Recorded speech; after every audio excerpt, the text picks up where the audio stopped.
O ano era 1896.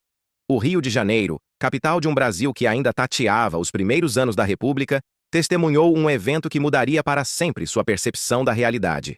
Apenas alguns meses após a histórica apresentação dos irmãos Lumière em Paris, a lanterna mágica moderna desembarcava com pompa em solo brasileiro. Era o cinematógrafo, uma caixa de madeira e manivelas, capaz de aprisionar frações da vida e projetá-las em uma parede branca para uma audiência atônita. Para uma sociedade que ainda se movia calmamente ao ritmo das carruagens e da iluminação a gás, a visão daquelas imagens em movimento parecia menos uma inovação técnica e mais um ato de pura feitiçaria urbana. O Brasil daquela época era um país essencialmente agrário, com vastos latifúndios e uma economia dependente do café, tendo recém saído de séculos de monarquia e escravidão. Como então uma nação tão distante dos grandes centros industriais da Europa se tornou um dos primeiros mercados globais a abraçar com tanto fervor essa tecnologia de ponta? A resposta reside na curiosidade insaciável da elite carioca, que ansiava por mimetizar tudo o que vinha de Paris, a cidade-luz. O cinematógrafo não era apenas um entretenimento passageiro. Era o símbolo máximo da modernidade ocidental. Uma janela iluminada aberta para um futuro que o Brasil desejava integrar com urgência e sofisticação a qualquer custo.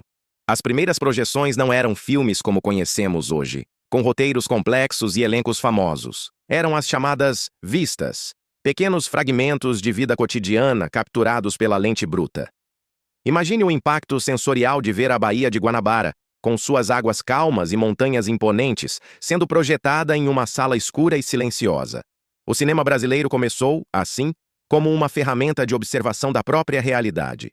A elite se via na tela, observava seus próprios chapéus elegantes, seus passeios dominicais à beira-mar e a agitação frenética dos portos. Era o espelho da realidade nacional transformado em espetáculo visual, onde o espectador era, simultaneamente, o observador externo e o objeto observado. Com o passar dos anos, o fascínio inicial transformou-se em uma indústria vibrante e lucrativa.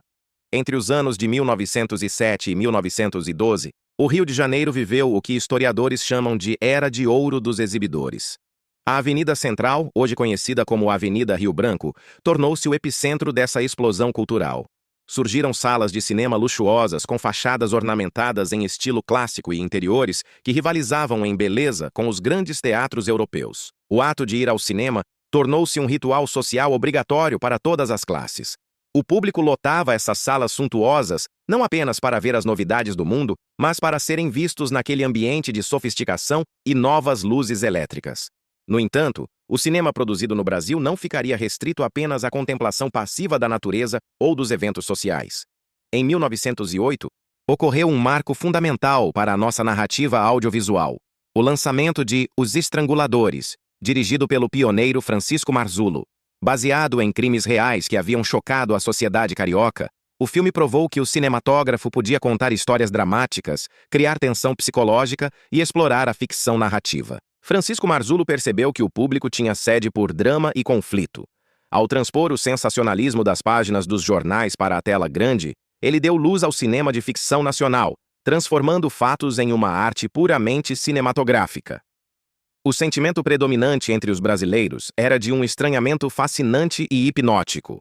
Ao se deparar com sua própria imagem, com seu sotaque visual e suas paisagens, o povo sentia uma conexão com aquela máquina estrangeira.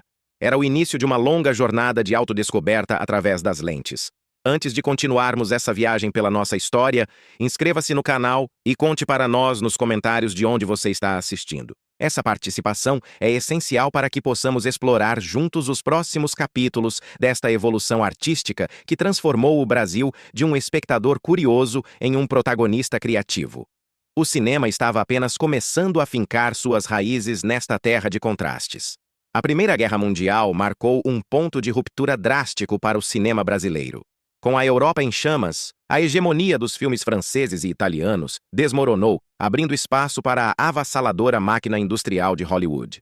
O cinema estrangeiro, vindo dos Estados Unidos, inundou as salas nacionais com uma estética padronizada e orçamentos imbatíveis, empurrando a produção local para as margens do mercado. Essa invasão forçou os produtores brasileiros a uma encruzilhada. Ou aceitavam a extinção, ou buscavam uma identidade própria que o público não encontrasse nos enlatados norte-americanos.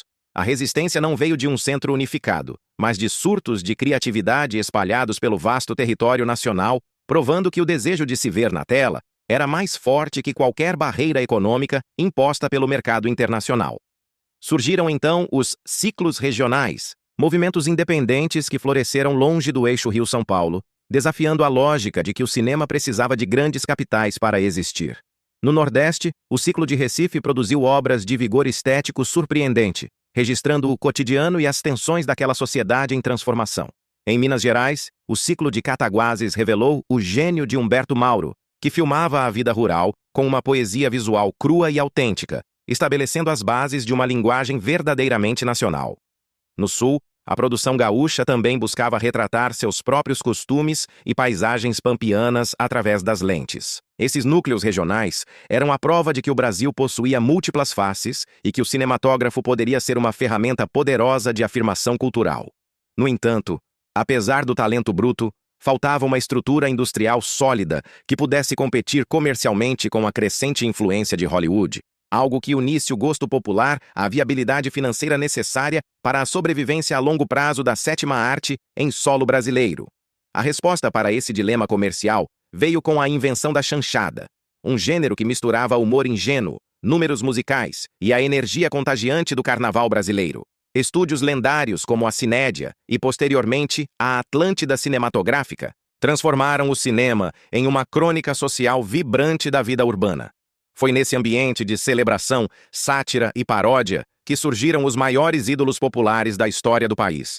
Oscarito, com sua veia cômica inigualável e tempo de comédia perfeito, e Grande Otelo, com sua expressividade dramática única e carisma avassalador, formaram uma dupla icônica que definiu uma era de ouro. Eles não eram apenas atores em cena, eram arquétipos da malandragem carioca, da resiliência do povo e da alma brasileira que ria de suas próprias dificuldades.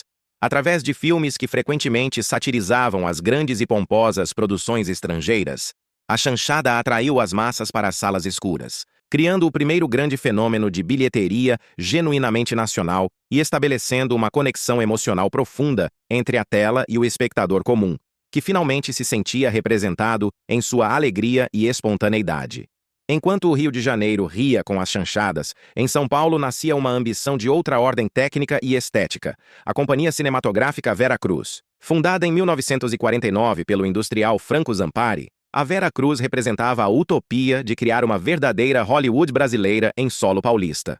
Com estúdios modernos e a contratação de técnicos europeus altamente qualificados, o objetivo era atingir um padrão de perfeição técnica internacional. Foi um período de produções luxuosas, cenários grandiosos e iluminação impecável, buscando distanciar-se do caráter muitas vezes improvisado das produções anteriores. Dessa busca incessante pela excelência, surgiu uma das maiores obras-primas do nosso cinema, O Cangaceiro, dirigido pelo talentoso Lima Barreto. Lançado em 1953, o filme não apenas capturou a dureza, a violência e o misticismo do sertão nordestino, como também rompeu todas as fronteiras geográficas. Ao conquistar o prêmio de melhor filme de aventura no prestigiado Festival de Cannes, Lima Barreto provou ao mundo que a temática regional brasileira possuía uma linguagem universal poderosa, capaz de emocionar audiências globais sem perder suas raízes profundas. O sucesso de Lima Barreto foi o ápice de um sonho industrial, mas as transformações sociais que batiam à porta logo exigiriam uma nova forma de olhar para a câmera. A transição da grandiosidade técnica da Vera Cruz para a realidade crua das ruas brasileiras marcou o nascimento de um dos movimentos mais influentes da história da sétima arte mundial. O cinema novo surgiu como uma resposta visceral às desigualdades sociais e à necessidade de uma linguagem que não tentasse copiar Hollywood. Liderado por figuras visionárias como Glauber Rocha, o movimento adotou o lema revolucionário: uma câmera na mão e uma ideia na cabeça. Glauber Rocha, com sua estética da fome, acreditava que o cinema brasileiro precisava ser descolonizado com uma força estética sem paralelos. Filmes como Deus e o Diabo na Terra do Sol levaram o sertão nordestino para o centro do debate estético e político, utilizando uma narrativa fragmentada, poética e profundamente engajada. O objetivo não era mais apenas o entretenimento, mas sim usar a tela como um espelho da miséria, da mística e da luta do povo brasileiro por sua libertação. Essa efervescência criativa, porém, encontrou um obstáculo sombrio com o endurecimento do regime militar em 1964. Sob o peso da censura e da repressão severa, o cinema brasileiro precisou encontrar frestas para respirar. Foi nesse cenário de asfixia política que emergiu o cinema marginal, também conhecido como o de grude. Diferente do rigor intelectual do cinema novo, o cinema marginal abraçava a ironia, o deboche e o grotesco, operando nas bordas da legalidade e desafiando os censores do Estado. Enquanto a política oficial tentava impor uma imagem de ordem e progresso, diretores marginais mostravam o caos urbano e a marginalidade em toda a sua complexidade e crueza, criando uma resistência estética que utilizava o baixo orçamento como uma ferramenta de subversão cultural necessária para aquele período. Paradoxalmente, foi durante o governo militar que o Estado decidiu institucionalizar o apoio à produção com a criação da Embrafilme. Essa empresa estatal tornou-se o motor da indústria nacional, financiando, distribuindo e promovendo filmes em escala sem precedentes até então. Foi uma era de contrastes, onde o fomento estatal permitiu o nascimento de grandes sucessos de bilheteria. Essa fase gloriosa permitiu que o cinema ocupasse as grandes salas. O exemplo emblemático foi Dona Flor e seus dois maridos, que atraiu milhões de espectadores aos cinemas, provando que o público estava ávido por ver suas próprias histórias, adaptadas de sua literatura e carregadas de sensualidade e humor. A Embrafilme consolidou uma infraestrutura que permitiu ao cinema nacional ocupar quase metade do mercado interno, uma vitória monumental contra o domínio constante do cinema estrangeiro. No entanto, o sonho industrial estatal desmoronou abruptamente no início dos anos 90. O governo Collor extinguiu a Embrafilme, mergulhando o cinema nacional em uma crise existencial profunda que quase levou à sua extinção. Durante alguns anos, a produção tornou-se quase inexistente, deixando as telas órfãs de sua própria imagem. Mas a resiliência artística falou mais alto. A retomada começou a ganhar corpo com Carlota Joaquina, Princesa do Brasil, dirigido por Carla Camurati. Esse filme tornou-se o grande marco simbólico do novo fomento. Esse renascimento atingiu seu ápice com Central do Brasil, de Walter Salles, que trouxe novamente a atenção do mundo e uma indicação ao Oscar para Fernanda Montenegro, simbolizando a dignidade reencontrada de uma cinematografia que se recusava a morrer. A virada para o século XXI trouxe novo vigor com Cidade de Deus, que redefiniu a estética da violência urbana e tornou-se um fenômeno global e inesquecível. Hoje, o cinema brasileiro vive uma era de diversidade, onde novas vozes e tecnologias digitais ampliam as fronteiras do olhar nacional. Contudo, essa história é também uma luta constante pela memória. O drama da Cinemateca brasileira, enfrentando incêndios e descaso, serve como um alerta. Um país sem preservação é um país sem alma. O cinema é o nosso espelho mais fiel, registrando quem fomos e quem desejamos ser. Ao valorizar a nossa produção, fortalecemos nossa identidade, garantindo que o olhar brasileiro continue a iluminar as telas de todo o mundo. É o coração da cultura brasileira em movimento. A jornada iniciada em 1896 segue pulsante, convidando-nos a reconhecer nossa própria beleza e contradição.